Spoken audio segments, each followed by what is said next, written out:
Let's look at a second ambiguous case. Suppose that A is 6, C is 7, and A is 30 degrees. All right, so same thing, let's start by setting up the triangle. 30 degrees is our angle. The adjacent side will be 7, and the opposite side will have the same letters. So 6 is going to go over here. Now, notice that this time this is shorter, which means that we're not going to get one triangle. We are either going to get 2 triangles or 0 triangles. The way we're going to answer that question is by determining what this height would be right here. Okay. So you determine the height using the fact that you've got a right triangle here. And so the height is the opposite of 30, and the 7 is the hypotenuse. So the sine of 30 degrees is equal to the height divided by 7, which means that the height is going to be equal to 7 times the sine of 30 degrees, which is equal to 3.5. Now what that tells us is that if this opposite side had been shorter than 3.5, no triangles at all. Since it's longer, this is the case where we're going to get 2 triangles. So we're going to start by finding the acute one right here. Okay? The way that you do that is you say, let's see, angle A, this is side C, so this will be angle C. The sine of 30 degrees divided by 6 is equal to the sine of angle C divided by 7.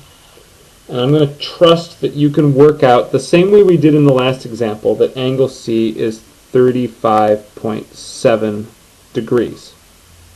Well, if that's 35.7 and that's 30, then using the triangle sum formula, this angle will be 114. That's angle B. And then if you set up one more law of sines, you can find B right here, which is going to come out to be 10.9.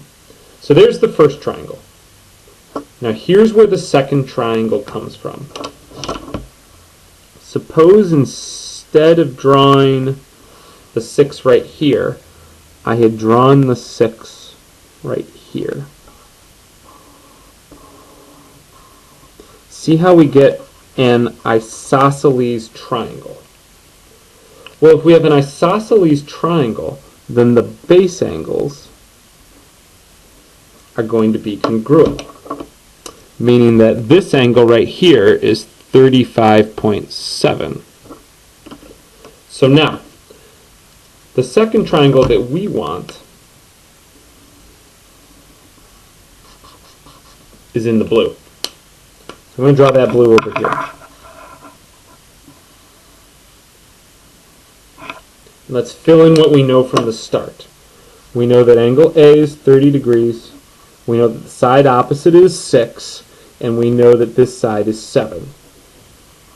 We also know, using the geometry that we used right here, that this is 35.7 degrees. Therefore, this angle, the new angle C, which is different than the old angle C, is going to be its supplement.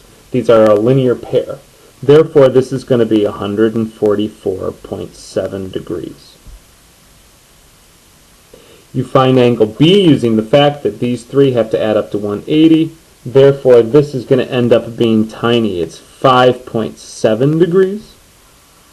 And then you use the law of sines to find the opposite side, which would be 1.2. Okay? So now we have 2 different versions of the same triangle. This one, the big one, and then the blue one, the little one.